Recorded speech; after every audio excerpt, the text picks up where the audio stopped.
Actualité 1, la planification écologique dévoilée le 22 mai par le gouvernement prévoit la fin des chaudières à fioul et à gaz, au fioul et à gaz et leur remplacement par des modes de chauffage moins polluants. Levé de bouclier du côté des artisans. Ils jugent les échéances intenables. Votre invité Alexandre et Jean-Christophe Repon, président de la CAPEB, la Confédération de l'artisanat et des petites entreprises du bâtiment. Bonjour Jean-Christophe Repon. Bonjour. Vous avez été reçu la semaine dernière à Matignon, au lendemain de la présentation par la Première ministre de son plan de réduction des gaz à effet de serre. La fin des chaudières à gaz en fait donc partie. Vous dites qu'Elisabeth Borne a évoqué devant vous la date butoir de 2026, c'est bien ça? Oui, il me semble que 2026 est bien trop proche et qu'il ne faut pas stigmatiser la chaudière. Et c'est plutôt le tuyau qui alimente la chaudière qu'il faut regarder avec attention. 2026, le remplacement des chaudières, en tout cas le remplacement par d'autres modes de chauffage, vous ne savez pas faire. Le délai est trop court. C'est pas tant qu'on ne sait pas faire, c'est surtout qu'il y a beaucoup de techniciens qui maîtrisent cette capacité de pouvoir travailler la chaudière. Et puis il y a surtout un système intégré du gaz qui est une valeur ajoutée. Il me semble qu'on revit en fait un peu dans le siècle dernier, quand on a supprimé l'ensemble des tramways du site urbain et que depuis maintenant 30 ans, on recommence à poser des tramways sur l'ensemble du territoire. Donc il nous semble qu'une plus-value d'un service intégré comme le gaz pour notamment le site urbain, et en plus avec la capacité qu'on a de fabriquer quasiment en Europe les chaudières, alors que les pompes à chaleur pour la partie compresseur vient uniquement de Chine, il faut qu'on fasse le bilan carbone exactement. Bon, mais concrètement, qu'est-ce qui bloque? C'est la question de la formation des chauffagistes, par exemple, pour la pompe à chaleur d'ici 2026? Également, mais je pense qu'il y a une valeur carbone et une plus-value d'un effet comme ça d'annonce qui ne me paraît pas valable. Alors je comprends bien que quand on gouverne la France, on a l'obligation de donner des grandes directions et que bien évidemment le statu quo et le fait de continuer à avoir du fossile dans nos énergies ne nous paraît pas pertinent. Mais on peut travailler, me semble-t-il, sur un système intégré gaz, biogaz et hybride pour pouvoir amener à des résultats et relever le défi de la transition énergétique. Le remplacement des chaudières à gaz, alors ça se compte par millions. Du point de vue des carnets de commandes, c'est plutôt une bonne nouvelle pour votre secteur, Jean-Christophe Repon. Oui, mais enfin, nous pour le moment, enfin, ce que nous voyons, c'est pas une vision corporatiste de défense d'une profession ou d'une autre, c'est plutôt de faire un bilan thermique, un bilan économique et un bilan de transition énergétique. Et il nous semble que c'est peu pertinent que d'aller aussi vite dans une obligation d'eux, et puis surtout de ne pas opposer. Enfin, la transition énergétique et le défi que l'on a devant nous, il doit être uni, il doit être partagé. Et j'ai la sensation que régulièrement on oppose. Et si on oppose, on n'arrive pas à avoir des résultats. Et pour avoir des résultats, il faut aller dans la même direction ensemble et faire les bilans de chaque installation à tout moment. La pompe à chaleur, en tout cas, c'est un mode de chauffage moins polluant que la chaudière à gaz ou au fioul, Jean-Christophe Repon. Bien évidemment que la partie fuel est déjà quasiment réglée et qu'on est en train de relever les défis de la transition énergétique.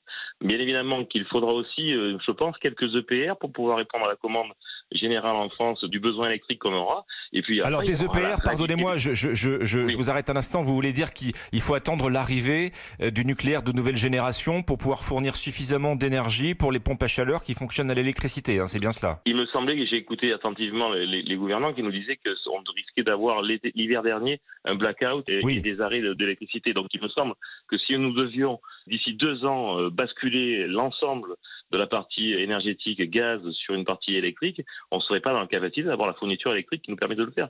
Mais après, je ne suis pas assez pointu technicien pour pouvoir le dire. Donc, qu'on donne une direction, qu'on donne des ambitions, nous en sommes tout à fait d'accord, mais qu'on cristallise comme ça toute une technique et toutes des compétences aussi en 2 ans ne forment pas des personnes qui vont poser de la pompe à chaleur en majorité, parce qu'on voit bien que actuellement, la fraude la plus massive à la transition énergétique et donc à MaPrimeRénov' et au RGE, ce sont sur les pompes à chaleur. La fraude à la pompe à chaleur, la fraude à l'installation. Est-ce que c'est un mode de chauffage qui a fait ses preuves? Je pense aussi à cette enquête de 60 millions de consommateurs, publiée il y a tout juste un mois. Beaucoup de témoignages de clients mécontents de leur pompe à chaleur, à la fois des problèmes d'installation, de fonctionnement. On voit que c'est pas tout à fait au point encore. On voit bien que la technique au niveau énergétique est valable puisqu'on a des coefficients 4 de consommation d'électricité en restitution en énergie, mais on voit bien également qu'on aura des difficultés à avoir un confort d'été ou avec une baisse d'énergie. Il est important de rappeler qu'on est sur une baisse de la consommation d'énergie et que la pompe à chaleur, par essence, elle réchauffe l'hiver, mais elle fait aussi du froid l'été.